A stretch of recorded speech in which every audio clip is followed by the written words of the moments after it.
Fala pessoal, sejam bem-vindos aqui para mais um vídeo no canal da Liberty Tech. Hoje aqui eu trouxe um time de peso para conversar com a gente, é o pessoal da Brasil Paralelo. Bom, eu vou apresentar aqui cada um deles. Não se esqueça de deixar o like aqui no vídeo, de se inscrever no nosso canal, também entrar na nossa comunidade. E, bom, a Paola, ela é engenheira de software na Brasil Paralelo, ela trabalha no squad de conteúdo. Seja muito bem-vinda, Paola. Olá, obrigada. Eu também estou aqui com o Volgan. O Volgan, ele trabalha no squad de aquisição, né? Obrigado, Pedro. Olá, pessoal, tudo bem? Nosso próximo convidado aqui é o Murilo. O Murilo ele trabalha no squad de conteúdo junto com a Paola. E ele é engenheiro mobile, né? Então ele vai conversar conosco a respeito qual tecnologia mobile que a gente utiliza na Brasil Paralelo. Seja bem-vindo, Murilo. Valeu, obrigado. Também eu estou aqui com o Túlio. O Túlio ele é engenheiro de dados na Brasil Paralelo, segundo a conversa que eu tive com o Igor aqui, inclusive esse vídeo do Igor vai sair no canal em breve, muito em breve. Ele foi o primeiro engenheiro de dados aqui da Brasil Paralelo, né? Seja muito bem-vindo, Túlio. Valeu, pessoal. E por último, mas não menos importante, nós estamos aqui com o Fabiano Martins. O Fabiano já fez uma talk aqui no canal da Liberty Tech sobre Istio, né? Istio Service Mesh. Muito obrigado, Fabiano, por aceitar aqui o nosso convite mais uma vez. Obrigado. Bom, a gente vai começar essa conversa. O tema, né, dessa conversa é quais são as tecnologias, né, por trás da Brasil Paralelo. Quais são a stack que a gente utiliza, tanto na parte mobile, tanto na parte web. Bom, eu vou começar, então, direcionando uma pergunta aqui para a Paola, né? A Paola, ela trabalha, como eu mencionei, ela trabalha no squad de conteúdo, ela é líder, ela é tech lead, né, do squad de conteúdo. E, Paola, quais tecnologias que a gente utiliza, que a Brasil Paralelo utiliza para desenvolver os aplicativos de TV, né? Se eu não me engano, né, eu posso estar errado, se me corrige, o aplicativo de TV foi o mais recente, né, que foi entregue na Brasil Paralelo. Começamos com a plataforma web, né? Depois veio o mobile e aí veio o aplicativo de TV, né? Enfim, eu gostaria que você falasse um pouquinho como que funciona isso no seu squad de conteúdo, quais são as tecnologias que vocês utilizam, enfim. Legal. A TV, ela é feita em ClojureScript. A gente tem aqui na Brasil Paralelo, a gente costuma usar bastante Clojure na nossa stack toda do back-end, né? E aí, quando surgiu a necessidade de a gente ter um aplicativo de TV, a gente tinha algumas opções, né? Só que a gente também... É possível desenvolver aplicativos usando JavaScript para TV, né? Então, Clojure é uma linguagem que tu pode rodar ela em cima de diversas plataformas. O Clojure roda em cima do Java, mas também já tem a versão do Clojure para compilar para JavaScript. Então, foi uma boa opção, assim. Então, aí isso traz algumas vantagens, né? Como a equipe aprende uma tecnologia e consegue codar em vários projetos, inclusive do front. Também já teve várias vezes, por exemplo, a gente implementou uma lógica que a princípio, ia ficar no aplicativo, daí a gente percebeu que seria melhor migrar isso para um serviço, e a gente não teve custo nenhum, assim, foi só migrar, porque é o mesmo código, né? Entendi, perfeito. Agora eu queria direcionar uma pergunta para o Volgan. Volgan, a Paola já disse, né, que vocês utilizam o Clojure, né, tanto no back-end quanto no front-end, podemos dizer assim, da TV, né, usando o Clojure Script. Mas na parte da plataforma web, né, quais tecnologias que vocês utilizam na parte do front-end?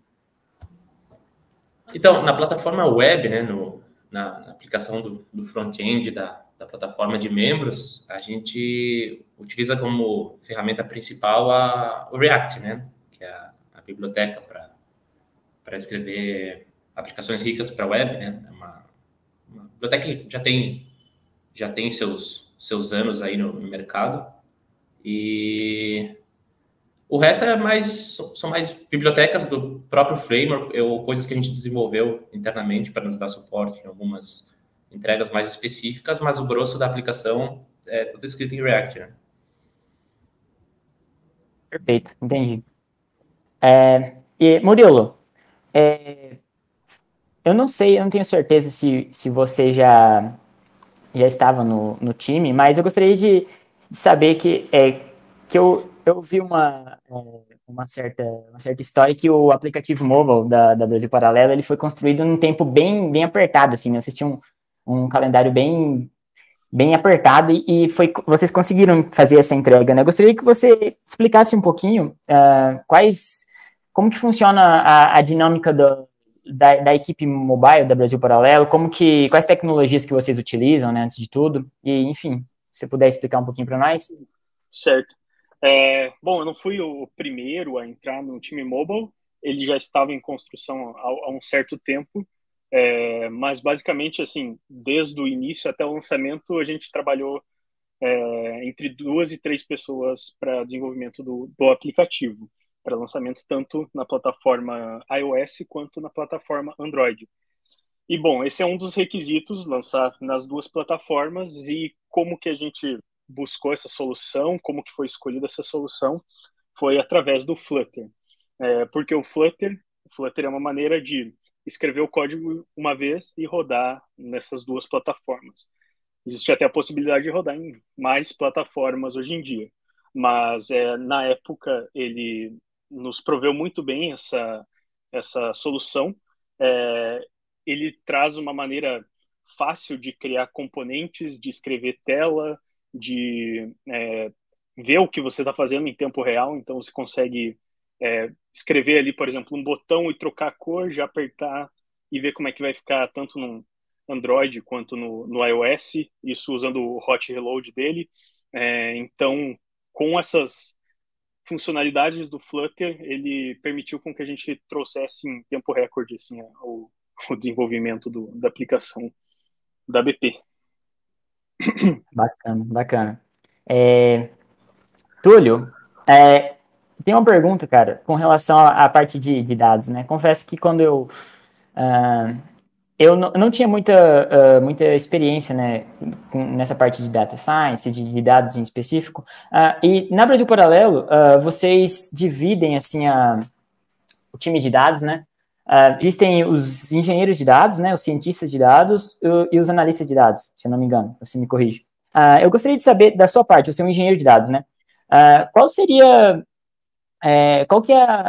Como que funciona essa dinâmica entre esses profissionais? Como que vocês trabalham em conjunto? Como você faz parte do squad de Data Warehouse, né? Você está tanto trabalhando na parte de engenharia, né, engenharia de software, quanto também nessa parte de dados, né, da parte de ciência de dados, de inteligência, business intelligence, né? Eu gostaria que você explicasse como que funciona essa dinâmica na Brasil Paralelo.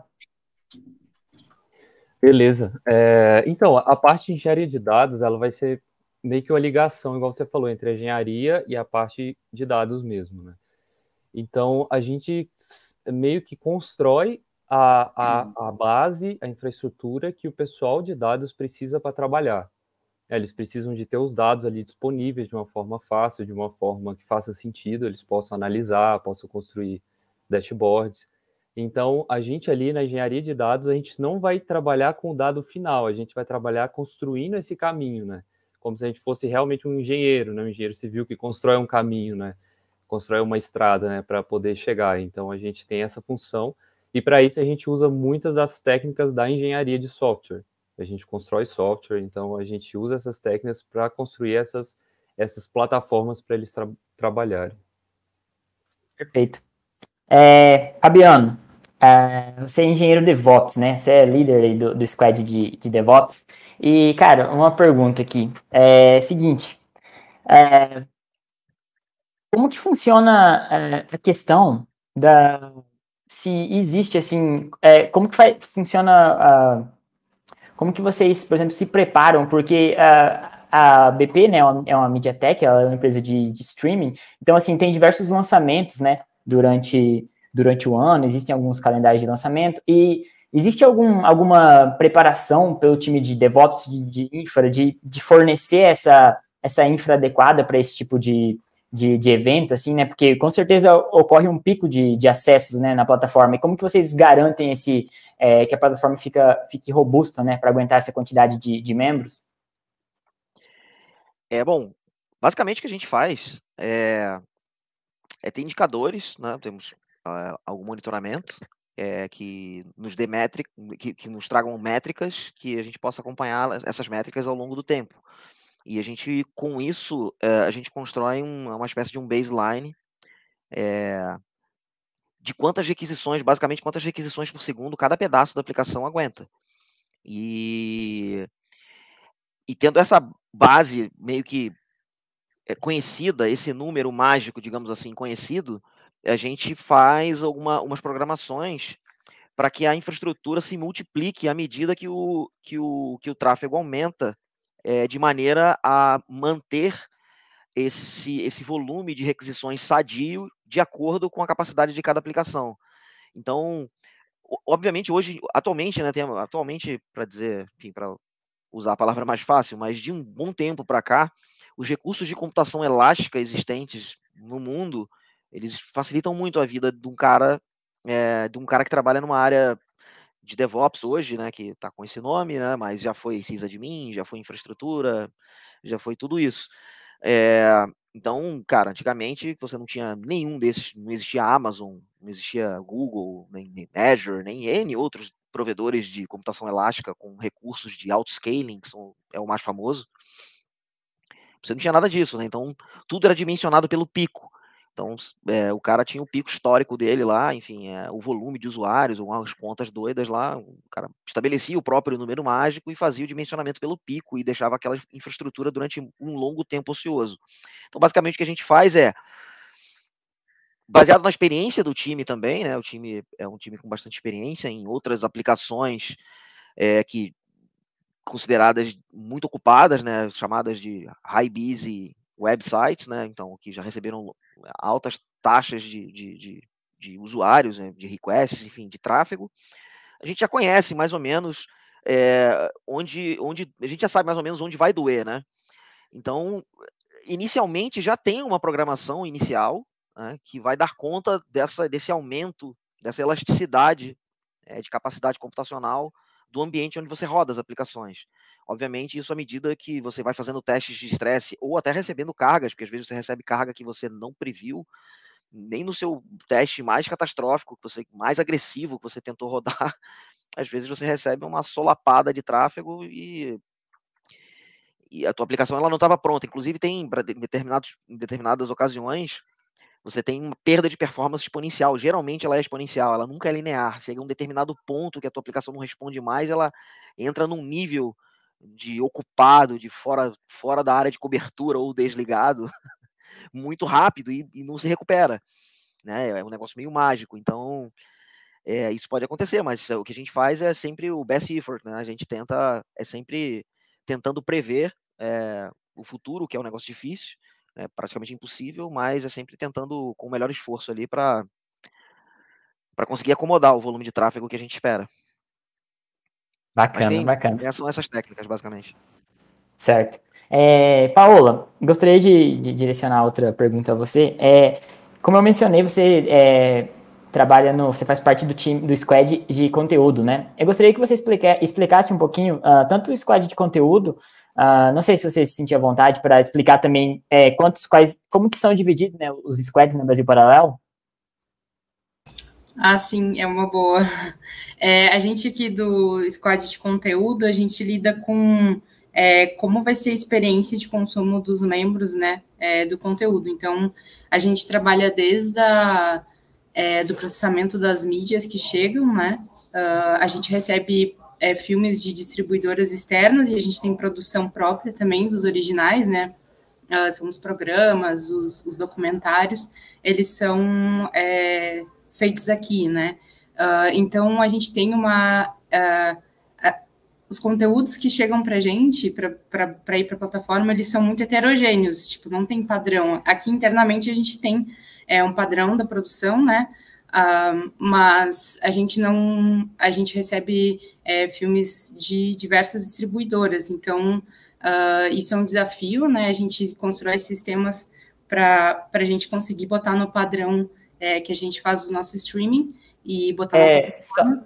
Só para, desculpa interromper, mas só para eu entender, para o pessoal que também provavelmente está assistindo, quando você diz assim padrão, por exemplo, formatos diferentes, um vem em MP4, outro vem em .mov, é isso? Sim, sim. Então, tipo, um arquivo que a gente transmite, ele pode vir de diversas formas, né? Então, ele pode ser, sei lá, um MXF, um MOV, um MP4, e dentro dele tu pode ter vários canais de áudio, de vídeo e tal, e geralmente existem padrões, né? Tipo, tu tem o left, right dos canais, mas cada distribuidor envia de um jeito e às vezes não tem essa informação. Então a gente tem que, até um projeto atual, da gente conseguir prover sistemas internos, né, para o pessoal aqui que entende de áudio e tudo, fazer mixagem dessas coisas e tal, e conseguir botar na plataforma. Então a gente tem um trabalho bastante de serviços internos, né, para os nossos BPeiros, que a gente chama,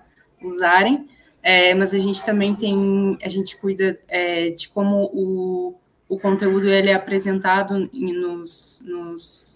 nos clientes, né, na TV, no mobile ou na web,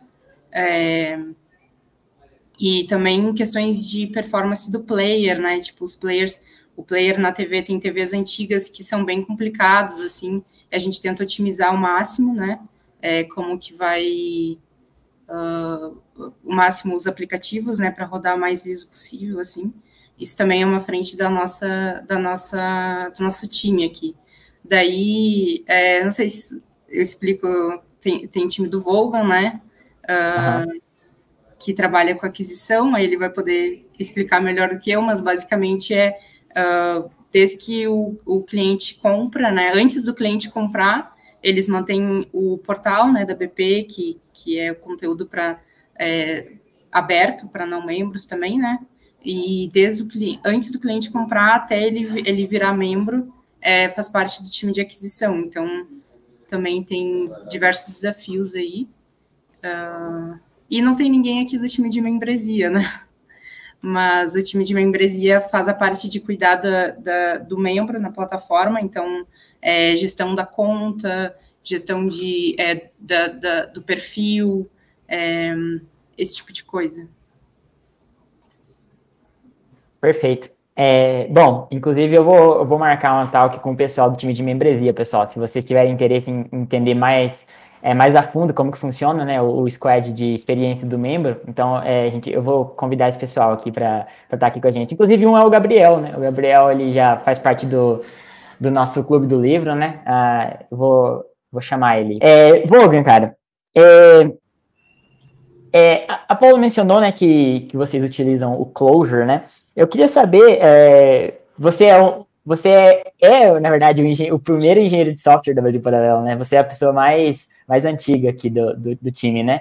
E eu gostaria de saber se desde o princípio, cara, desde o começo vocês já tiveram essa de escolher o Clojure, assim, porque o Clojure, são poucas empresas, né, no Brasil que utilizam, né? E assim, como que foi essa tomada de decisão, assim, você participou, como que vocês chegaram a essa conclusão, assim, vamos usar Clojure? Você poderia explicar pra gente, mais ou menos? Sim. Não, na verdade, lá no começo, né, em 2019, quando eu entrei aqui na BP,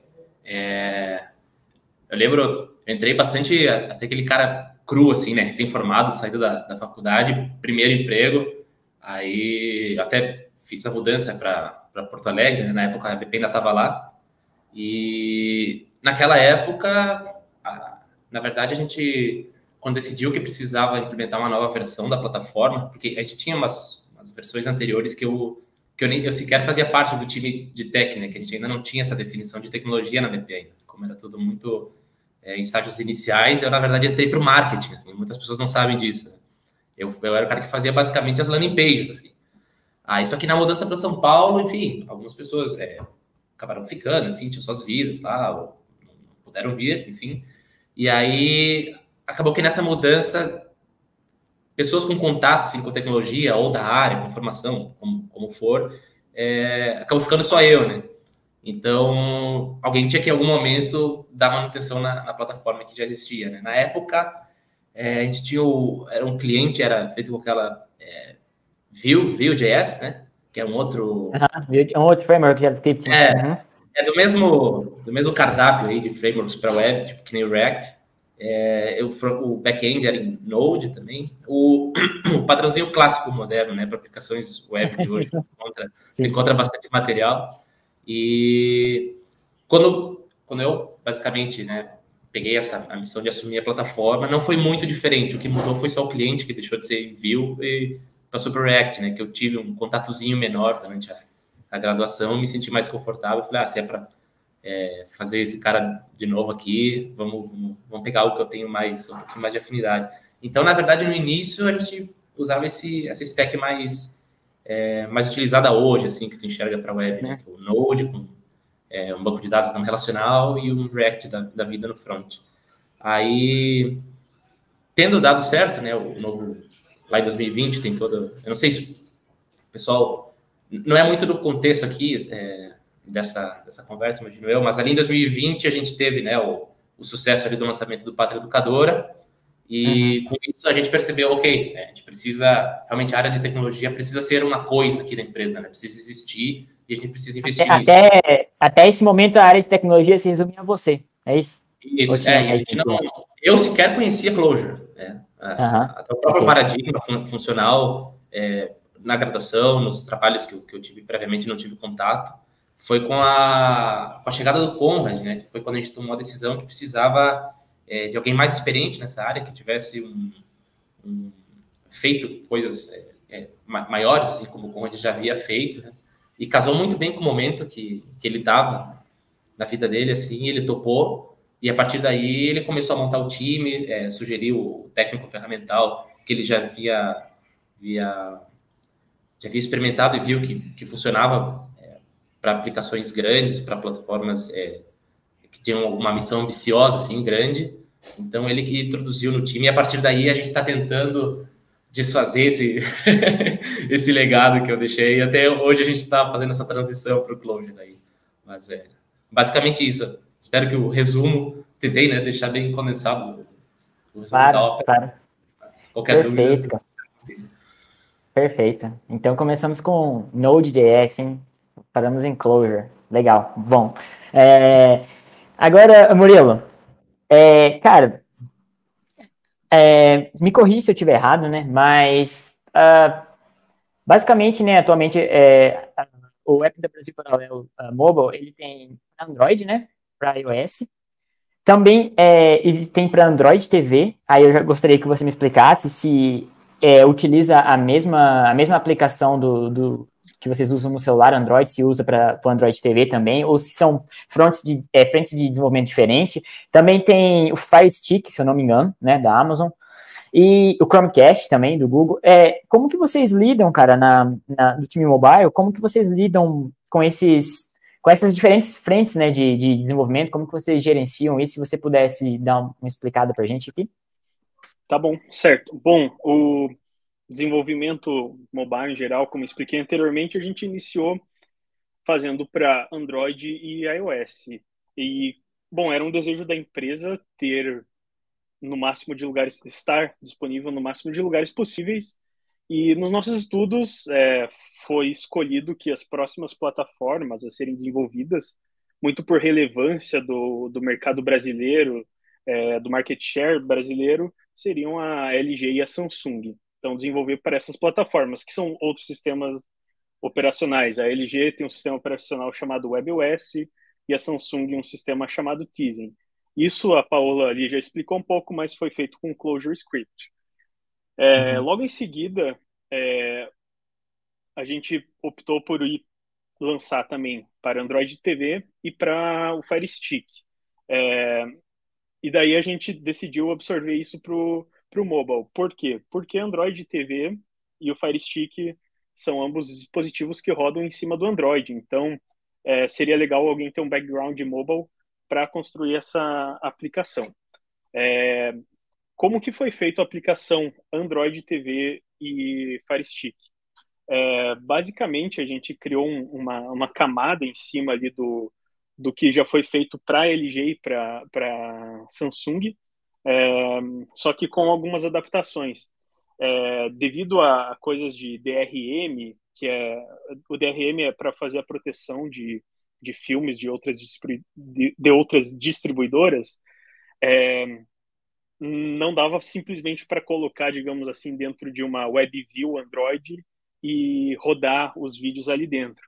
Então, a gente conseguiu colocar, digamos, dentro de uma WebView a aplicação, porém chamando recursos nativos. Então, quando a gente vai tocar um vídeo, esse vídeo está sendo tocado num player nativo do Android. Também toda a parte de comando e navegação, disparo de eventos é feito nativamente com Android. Esse projeto específico foi feito utilizando Android nativo mesmo, não foi feito em cima do Flutter. Acho que é isso. Desculpa, tinha mais uma coisa, Pedro. Você perguntou sobre Chromecast e AirPlay. Se for ver, então, hoje o escopo do time mobile em geral, a gente cuida de 6 plataformas: iOS, Android TV, Fire Stick, Chromecast e AirPlay. Faltou falar de Chromecast e AirPlay. O Chromecast em si ele é uma aplicação, uma micro aplicação, digamos assim, separada.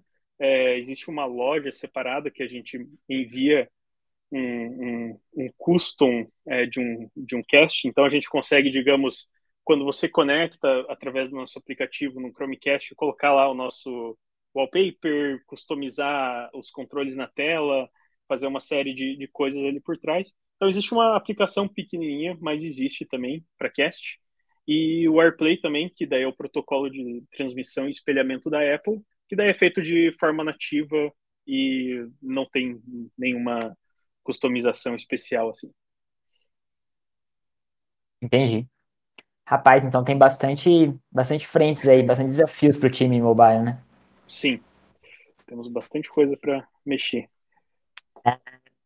Túlio, eu gostaria que você explicasse, eu já mencionei que você explicou muito bem, né, essa relação do engenheiro de dados, trabalhar ali entre os engenheiros de software, entre o time de dados, mas eu gostaria que você explicasse, cara, um pouquinho mais a fundo aí, como que funciona isso, quais ferramentas que vocês utilizam, assim, porque para mim mesmo a área de dados é tipo um limbo, assim, eu conheço bem pouco, né? Gostaria que você se aprofundasse, explicasse um pouquinho quais ferramentas que o pessoal utiliza, como que vocês trabalham, como que é o dia a dia no squad de Data Warehouse. Beleza. Então, para o pessoal ter os dados para trabalhar, a gente precisa fazer com que eles cheguem lá, né? Cheguem lá onde eles possam usar. Então, para esse caminho que a gente transmite esses dados, a gente dá um nome de ELT, né? Extract, Load, Transform, que é extrair, carregar e transformar. É um processo básico assim que a gente faz. Porque a gente precisa extrair esse dado que está em alguma fonte, em alguma aplicação, algum lugar que esse dado é gerado. A gente precisa carregar na nossa base de dados e muitas vezes a gente precisa fazer várias transformações, que é padronizar, fazer uma limpeza de dados, fazer uma mudança de formato. Então, tem várias transformações que a gente precisa fazer. Então, para isso, a gente usa algumas ferramentas. Essa parte de extrair o dado e carregar na nossa base, a gente tem uma que a gente usa muito, que é o Airflow. Ele é um orquestrador de jobs. A gente usa ele para organizar e disparar vários jobs, que são processos, programas que a gente roda para poder carregar esses dados. A gente tem...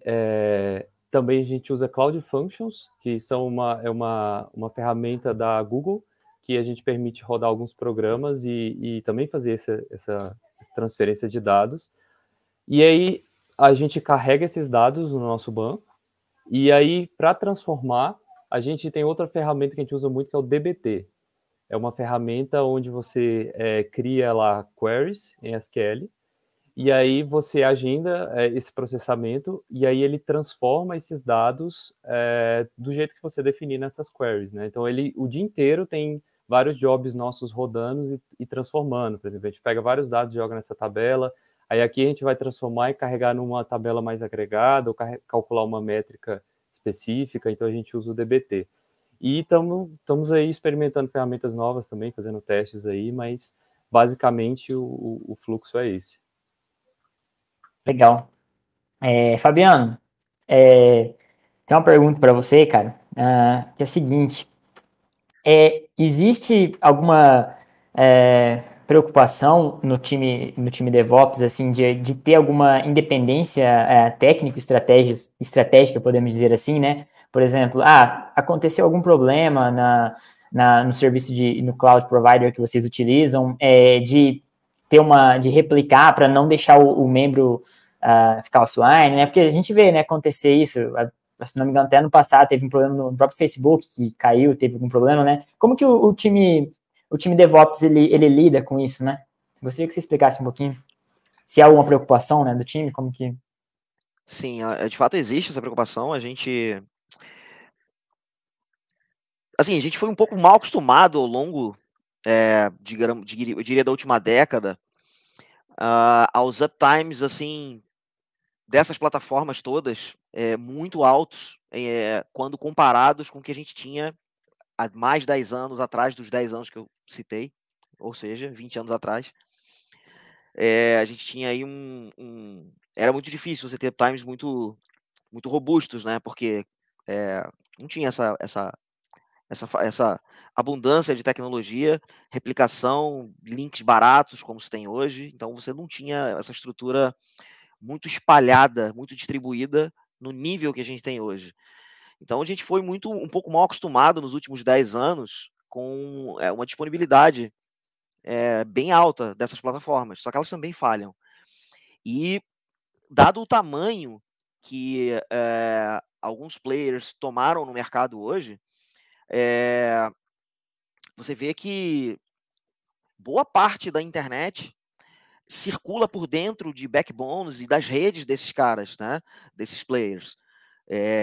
Isso não é negativo, isso é positivo, inclusive. Esses caras puxaram, né, essas grandes empresas que se tornaram grandes, não nasceram grandes, se tornaram grandes, e acabam dando meio que o passo, né, de como a coisa acontece, de como cresce, e, obviamente, dada a disponibilidade, boa parte do tráfego passa por dentro dessas redes. Então, dito isso, e em vista do histórico, né, do passado, não é frequente, mas geralmente as falhas elas têm um impacto muito alto. A gente pensa se a gente puder evitar e ter uma certa capilaridade modesta, a ponto de não ter uma disrupção total no nosso serviço em caso de falha de uma rede grande dessa, a gente busca isso, sempre que a gente pode. Então, a ideia é sempre espalhar os serviços em o máximo de provedores que nós pudermos,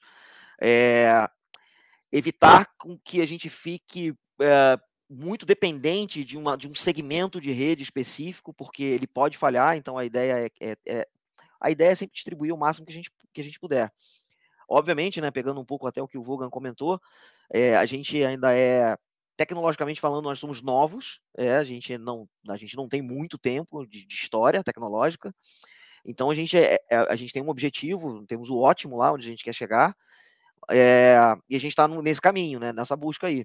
Obviamente, a gente não está presente, a gente não está tão espalhado quanto a gente gostaria, mas a gente já tem um certo nível de distribuição que eu diria ser suficiente já para a gente ter algum mecanismo, ainda que básico, né, porém suficiente, para que a gente não fique, em caso de uma disrupção, por exemplo, a falha que você citou do Facebook, né, que, falando rapidamente, foi um problema no BGP, que é o Border Gateway Protocol, que é um protocolo de roteamento dinâmico, onde roteadores da internet trocam informações para descobrir.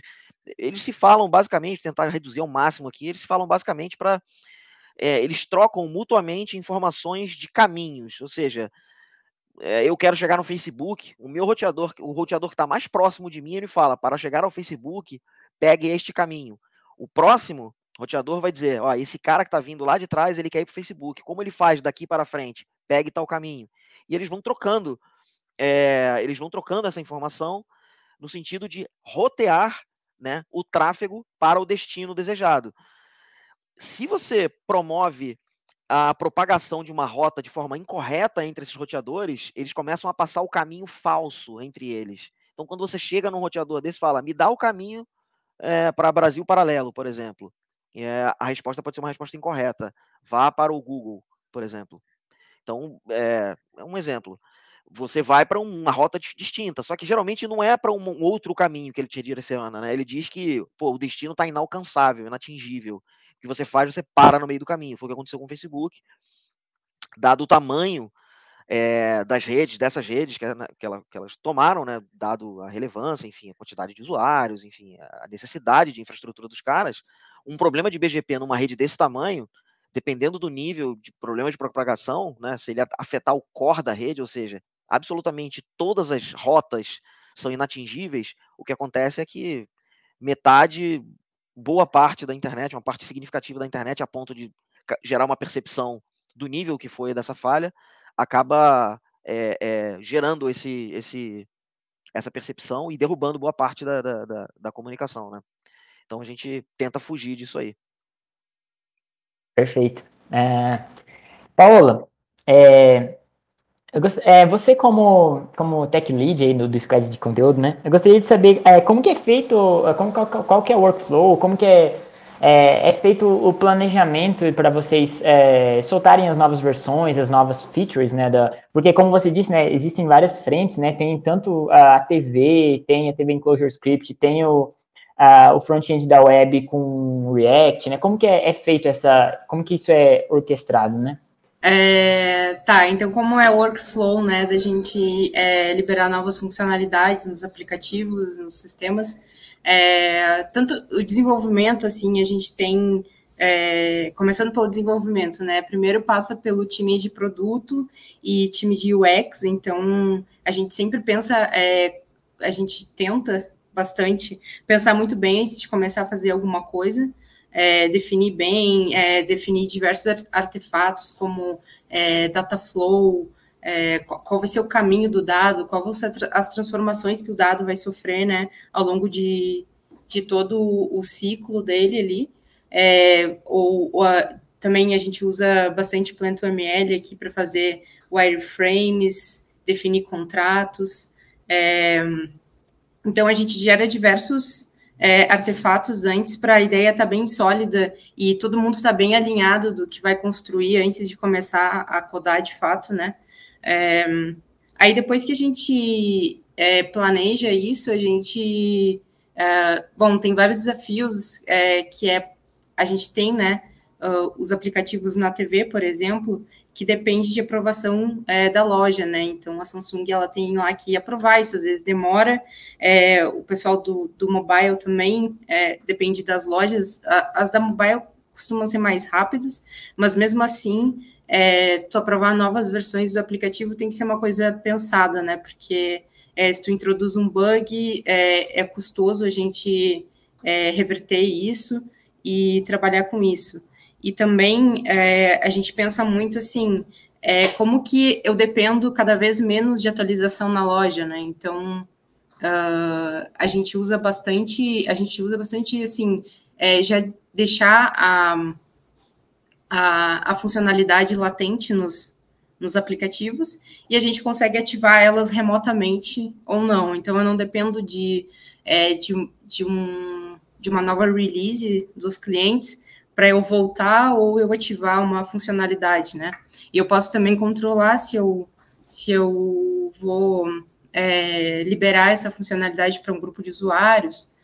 Geralmente a gente libera para quem trabalha aqui primeiro e assim a gente tem mais segurança, assim, com feature flags que chama, né? Para liberar as funcionalidades. Também a gente tenta ao máximo, a gente acho que nunca fez quebra de compatibilidade entre os aplicativos, então a gente sempre continua suportando tudo que os aplicativos das versões antigas costumam pedir para não obrigar o cliente a atualizar o aplicativo. E também a gente tem a estratégia de BFF, né, que seria o front-end, back-end for front-end, né, que a gente define alguns algumas specs, assim, que o cliente sabe interpretar. Então, a gente tem componentes que a gente define, o back-end fala, vai montar essa página aqui com esses componentes, e aí, isso principalmente no aplicativo de TV, mas a gente está trabalhando para ser cada vez mais assim. Então, a gente pode, inclusive, mudar a organização do aplicativo sem precisar de novas versões, assim. Perfeito.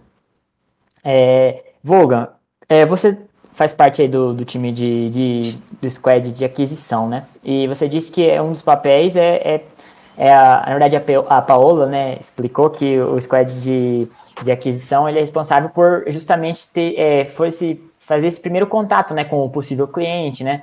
Então, eu gostaria que você explicasse como que muito provavelmente tem uma relação, o seu squad tem uma relação muito próxima com o marketing, né? E, assim, o marketing da BP é excelente, né? Muita gente que deve conhecer. E como que funciona isso, essa relação, assim, como que funcionam as demandas entre elas, entre o seu time e o marketing? Como que funciona a parte de pagamento? Você usa algum serviço externo? Se puder explicar um pouquinho para a gente?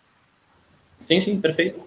Não, como vocês bem explicaram aí, os times hoje eles estão divididos basicamente na jornada do membro, né? Desde ele não ser membro até ele se tornar membro e ter uma boa experiência dentro da plataforma, né? Então, na squad de aquisição, a gente cuida justamente dessa parte. A gente morde um pedacinho de quando a pessoa se torna membro, mas é bem a primeira etapa ali. O grosso do trabalho está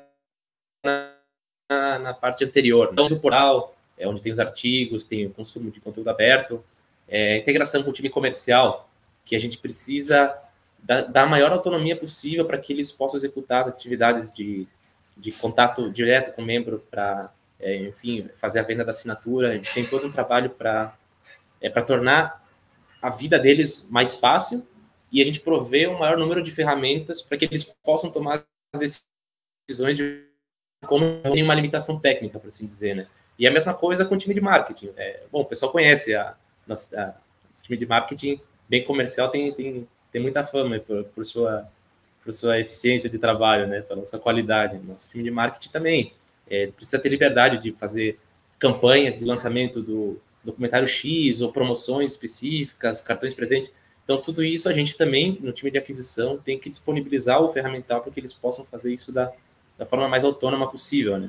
E, claro, a outra frente do trabalho é justamente essa integração que tu falou com os gateways de pagamento, né? Com os provedores de pagamento, em que a gente precisa, como são serviços externos, a gente precisa justamente ter essas camadas anticorrompimento em que a gente recebe essas notificações de que o membro adquiriu a assinatura X, fez uma transação B, converter para um formato interno dessa mensagem que a gente entenda e propague essa notificação para os nossos serviços para que o membro possa receber a notificação de que a assinatura dele foi ativada, que ele consegue definir a senha, entrar. Enfim, tem todas essas integrações na parte interna e serviços externos, né? Para as boas-vindas do membro acontecerem de fato e ele passar a consumir o conteúdo. Perfeito.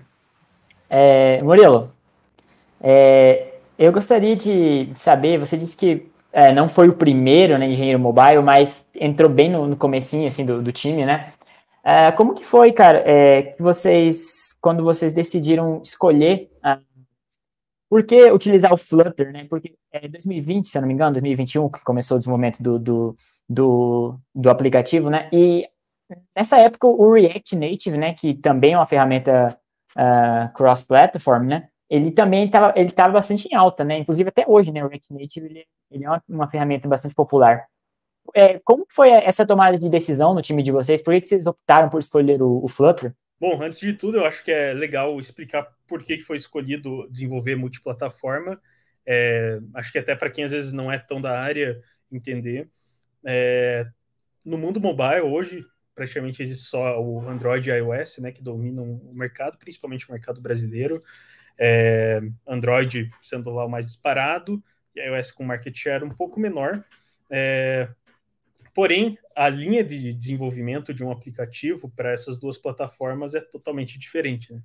O Android, a gente tem lá desenvolvimento com Java, ou mais recentemente com o Kotlin, e para iOS e dispositivos da Apple, a gente tem o Objective-C, mais recentemente com o Swift. O problema já, logo de cara, que isso causa é que exige mais time inicialmente para criar uma solução. Então, normalmente, quando você vai contratar um engenheiro de software mobile, ele tem alguma especialidade, ou ele pode ser especialista mais em Android, mais em iOS, mais em React Native, enfim. Então, já existe uma certa dificuldade nesse sentido. Então, a gente optou inicialmente para ir por uma plataforma que conseguisse atender essas duas plataformas de uma só vez. E o Flutter foi escolhido, acho que muito porque quando ele foi apresentado, ele se mostrou uma ótima solução para a criação de interfaces. Ele veio se provando também ao longo do tempo, pouco tempo de vida que ele tem, mas que ele realmente é isso. É muito simples ali você pegar e criar uma interface, criar um botão, uma navegação. Você consegue fazer isso de forma rápida e fácil, entregando um bom desempenho. Já assim, vamos lá, você pediu para comparar com o React, né? Não que o React não seja possível fazer isso, também mas claro, daí vai depender do time, do propósito da sua equipe, mas o React em si, ele funciona fazendo, digamos, um meio campo entre o React e o componente nativo. Então, quando você cria um botão, por exemplo, no React, ele vai fazer um botão nativo no Android e no iOS. O Flutter, ele nasceu com uma proposta de que o Flutter vai criar tudo para você, digamos assim. O framework Flutter em si, ele cria um canvas onde ele é responsável por desenhar um botão. Então, isso traz uma série de vantagens que, se você pegar outras cross-platform que tentaram resolver esse problema de criar um código para duas plataformas ou para mais plataformas, não conseguiram resolver muito bem. Você tem o Ionic lá, inicialmente, dos velhos tempos, que era puramente uma WebView, com adaptações, claro. Depois também temos o Xamarin, que funciona muito parecido com o React, nesse sentido de fazer binds para o nativo, e o Flutter, com essa proposta nova, se provou muito bem, vem se provando muito eficiente. E, você pegar a documentação do Flutter, você vai provavelmente adorar, assim, porque é muito bem explicada. Até recomendo, quem não conhece, procura lá no YouTube, tem uma playlist do próprio pessoal do Flutter, que é Widget of the Week. Toda semana eles mostram um widget que é possível fazer no Flutter, minutinho, assim, 1-2 minutos, e mostra o quão fácil é criar aquele widget. E isso, assim, vai te atrair muito para, pelo menos, começar a estudar o Flutter e ver por que ele pode ser uma boa solução. Perfeito. Túlio, você mencionou um pouquinho das ferramentas, né, que o time de Data Warehouse utiliza, mas eu gostaria de saber um pouquinho mais da dinâmica, assim, do time.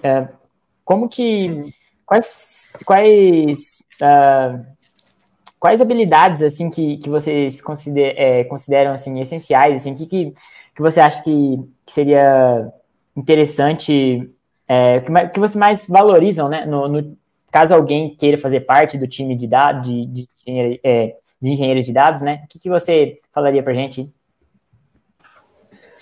Então, eu acho que a pessoa tem que ser muito, acho que desbravador, assim, né? A pessoa que está aberta a explorar coisas que ele não trabalhou ainda, que a gente não está trabalhando ainda, coisas novas, ferramentas, linguagens novas, porque eu acho que foi isso que eu experimentei desde o início aqui, né? Desde que eu entrei, sempre tive contato com muitas áreas diferentes e ferramentas novas que a gente começar a implementar, a gente não conhecia ainda, não tinha ninguém que conhecia, a gente tinha que dar um jeito. Então, eu acho que isso é algo que faz muito parte, assim, do nosso time e é muito bom. Igual a gente aprendeu muito ali com o pessoal de DevOps ali, com o Fabiano, coisas assim para coisas que a gente precisava para implementar nossas ferramentas. Então, acho que foi algo que você não pode ficar esperando que a outra pessoa vai fazer por você. Você tem que aprender porque você precisa fazer aquele trabalho, né? Então, acho que é uma coisa que a gente valoriza, a gente já falou isso para candidatos que queriam entrar aqui. Você está aberto a descobrir e aprender coisas novas, ferramentas novas, linguagens, e está disposto a trabalhar. Então, a gente faz, assim, acho que muita coisa diferente. E estamos ainda buscando, né, coisas novas que vão se encaixar bem no nosso trabalho. Então, eu acho que essa é uma característica boa, pessoa que está disposta e aberta para isso. Isso aí. Perfeito, perfeito. Fabiano, eu queria fazer uma pergunta mais ou menos na linha do que eu fiz para o Túlio. Qual seria, assim, que você considera aí como líder do time de DevOps aí, qual seria a principal missão, assim, do squad de DevOps na Brasil Paralelo? E também, de quebra, eu não tinha perguntado para você, né, quais ferramentas que vocês mais utilizam? Usam Kubernetes? Quais são as principais ferramentas que vocês utilizam para caso alguém tenha interesse, né, em fazer parte do time? Sim, eu vou começar pela última. Bom, basicamente, cara, a gente não reinventou a roda. Nessa parte, a gente usa essas ferramentas clássicas como o meio do caminho. A gente faz algumas coisas antes e algumas coisas após. A gente tem mais uma abordagem. A abordagem nossa que é diferente, mas a gente usa as ferramentas clássicas. A gente usa Kubernetes, usa Terraform para provisionamento de infraestrutura. Usamos Helm charts para criar pacotes de instalação das nossas aplicações no Kubernetes, para facilitar a nossa vida e dar escala ao que a gente está fazendo. Basicamente isso, assim. A história está no que a gente faz um pouco antes e como a gente vê o uso dessas plataformas todas, né? A gente tem o Kubernetes ali como um forte aliado para que possamos fazer tudo nosso ali em torno desse ecossistema e conseguirmos criar digamos, uma camada homogênea, assim, que vai funcionar em qualquer lugar. A gente consegue ter padrão, a gente consegue padronizar dessa forma, né, concentrando bastante no Kubernetes. E a outra pergunta, né, sobre skills, né, enfim, sobre o que esperar né, um cara que queira estar no time de DevOps da Brasil Paralelo, é um pouco na linha do que o Túlio falou também. Isso aconteceu comigo. A gente chega do mercado, como eu tinha dito, né, como foi parte até de um comentário meu, nos últimos 10 anos a gente acabou ficando um pouco mal acostumado com a quantidade de soluções que os provedores entregaram para a gente, né? Então você consegue compartilhar muito risco, você consegue delegar bastante algumas coisas, abstrair bastante para esses cloud providers, as coisas que você vai fazer. Só que aqui é um pouco diferente, né?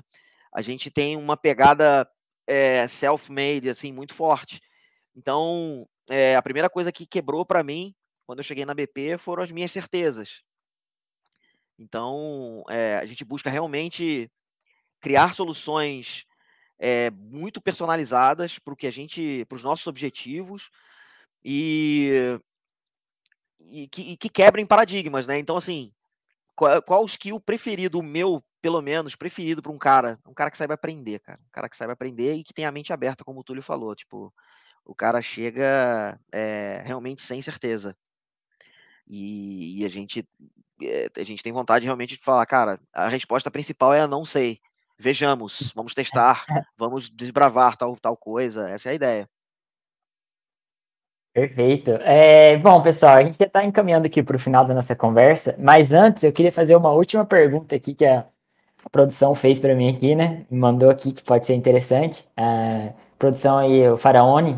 Pessoal, vai sair um vídeo, inclusive, do Faraone sobre OKRs, então não percam, vai ser bem bacana. Seguinte, pessoal, eu vou jogar essa aqui para vocês. Quem quiser responder, responda aí, seja livre, tá? Quem quiser pegar, né? Vocês têm algum desafio para compartilhar dos projetos atuais que vocês têm trabalhando? E também de quebra, assim, qual que seria...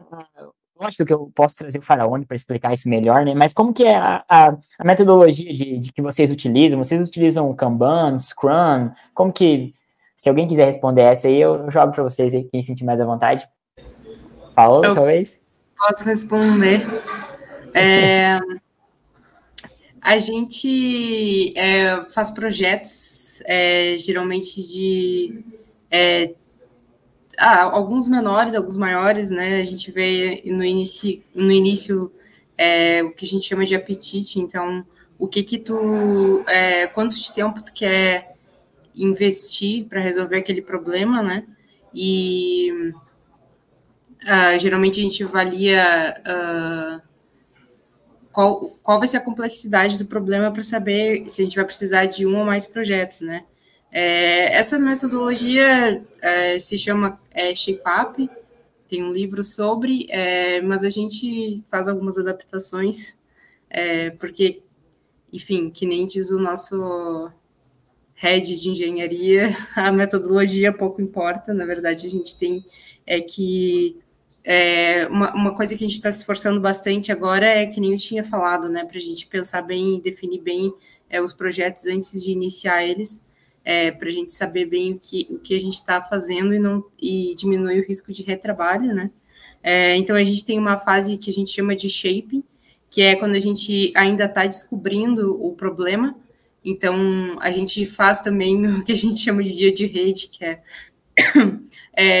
sentar uns dias e pensar no problema junto com o produto e o UX, e aí a gente fica pensando, fazendo benchmarking, vendo referências e tal, para depois começar a desenvolver. E aí, nas tarefas, a gente tem uma fase que a gente fala que a gente está escalando a montanha, ou seja, tu está subindo a montanha, tu não sabe muito bem o que tu vai encontrar lá em cima, né, e como é que vai ser o caminho, assim.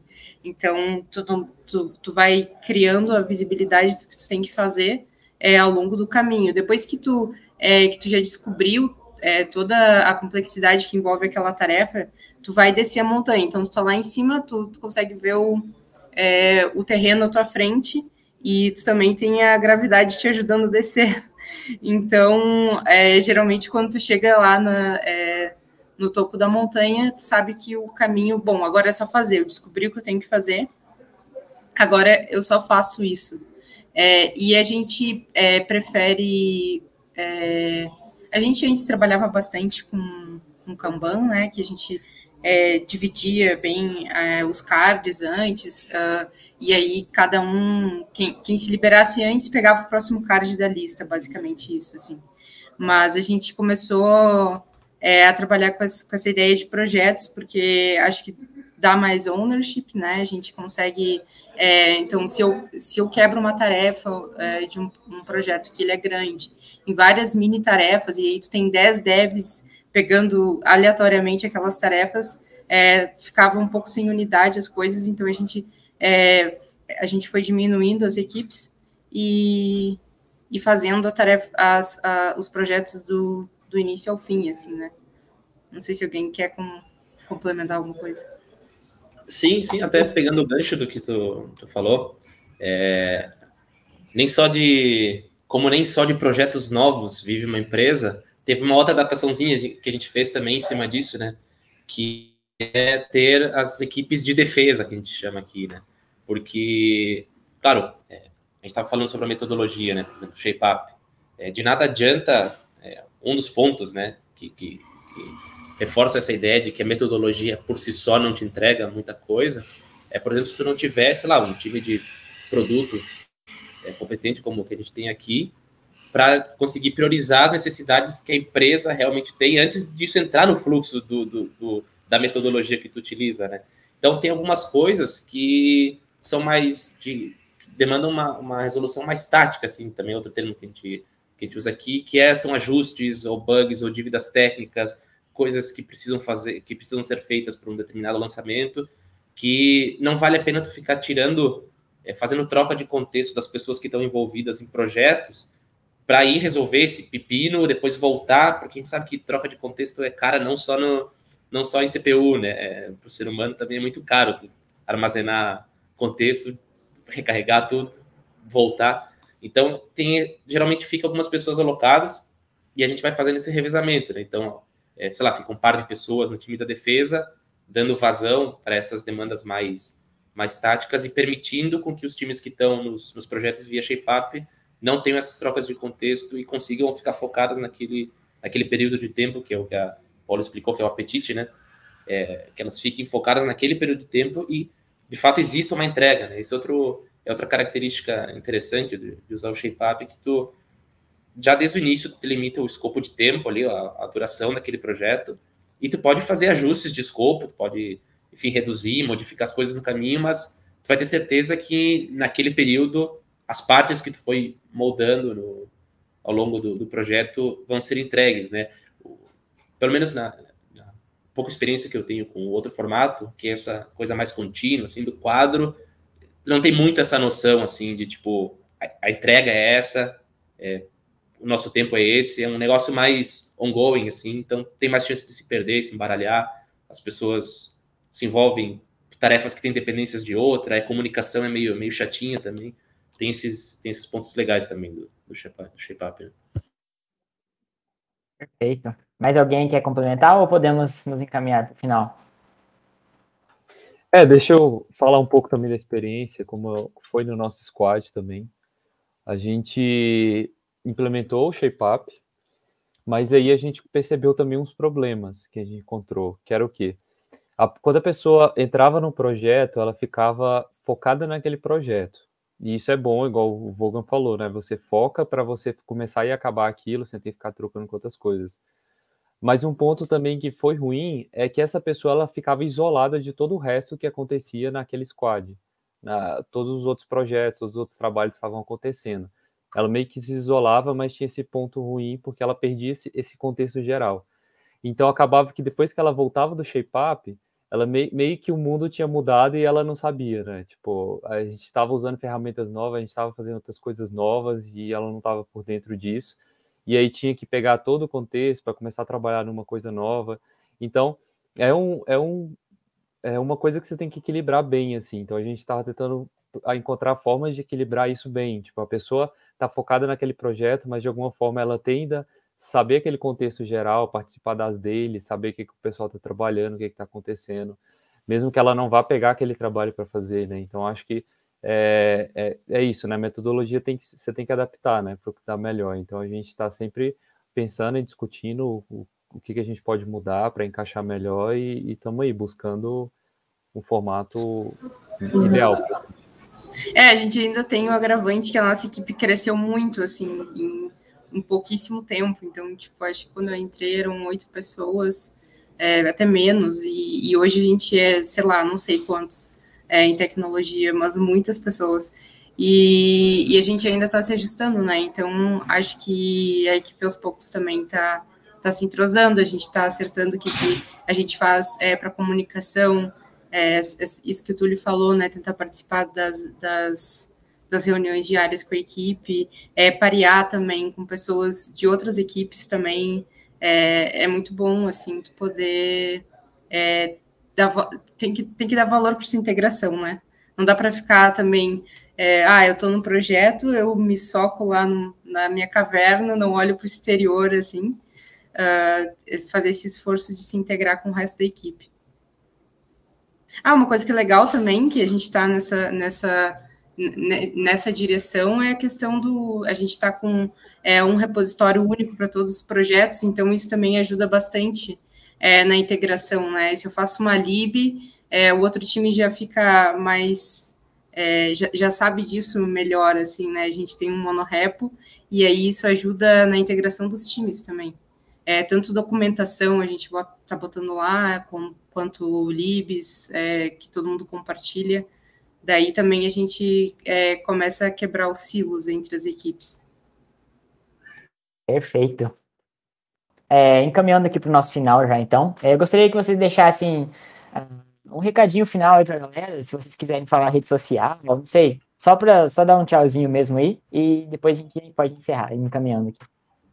Tá. Não, é legal falar que quem está interessado em ter bastante desafio, a gente tem muito, acho que é o que todo mundo vai falar, em todas as áreas, e a gente está sempre buscando fazer as coisas da melhor maneira possível, e a gente tem bastante autonomia para trabalhar, o time está crescendo, pessoas muito boas entrando, e é isso, se tu quer trabalhar num lugar que é muito bom, que tu vai crescer, pode vir. E assinem a BP também, né? Assistam lá os documentários, os programas, porque a gente trabalha aqui para poder entregar isso para vocês, né? Entregar coisas boas com qualidade. Então, acompanhem lá o nosso conteúdo e compartilhem também.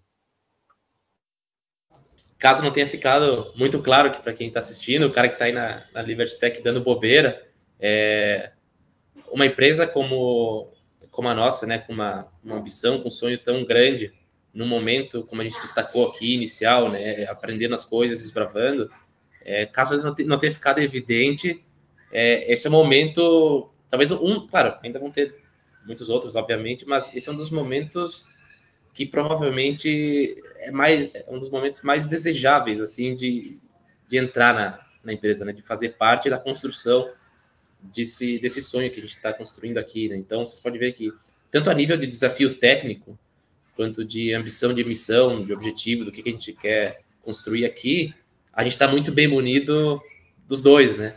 Então, se tem alguma dúvida, está viajando aí, olhando outras empresas, como a gente diz aqui lá no Sul, está rateando aí, é melhor, manda o currículo, fala com o pessoal da RH e procura as vagas e tem que entrar com a gente nessa jornada aí.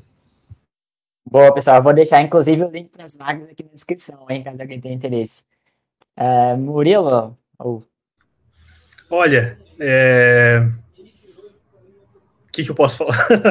Bom, de rede social eu não uso muito, então se quiser me encontrar no LinkedIn. Procura lá. E na Liberty Tech também, né? Tá lá no grupo lá.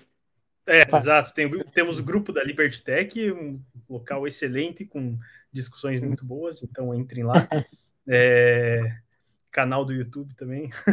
Inclusive, eu tenho também já a primeira talk da Liberty Tech, eu falo a primeira talk, cara, o Murilo, 4 meses atrás, aí, quando a gente começou, essa primeira talk pra gente. Vou falar um vídeo bem legal, que eu falo sobre algumas coisinhas que você pode fazer no front-end, que tem pouco esforço e dão bastante resultado. Mas é isso, temos vagas também para engenheiro mobile, então, quem tiver interesse, chega aí. Boa. Vai lá, Fabiano. Então, bora. Bom, não diferente dos amigos aí, o time de DevOps também precisando de talentos. Então, se você está muito confortável, se está facinho para você, chega aqui, que aqui o bicho está pegando. Se juntar aí, cara, como foi bem dito aí já por todo mundo, temos desafios técnicos muito interessantes, que certamente vão mudar o paradigma, né, da sua vida profissional aí, de soluções. A gente busca realmente ser diferente, né, nas abordagens dos problemas e se juntar ao time. Agora, falando do outro aspecto que é muito interessante aqui, do nosso propósito, né, que vale a pena destacar aqui, que é o resgatar os bons valores, ideias e sentimentos no coração de todos os brasileiros. Boa. Bom, beleza então, pessoal. É isso. Muitíssimo obrigado pela presença de todos aqui. Eu sei que é complicado para vocês, igual vocês estão mencionando aí, né? É um projeto atrás do outro, vocês já estão bastante na luta aí, né? E muito obrigado por reservar um tempinho aí para conversar conosco aqui. E, pessoal, se vocês gostaram do vídeo aqui, deixa nos comentários, manda feedback pra gente lá na nossa comunidade, no Telegram, no Discord. E é isso, pessoal. Obrigado, valeu.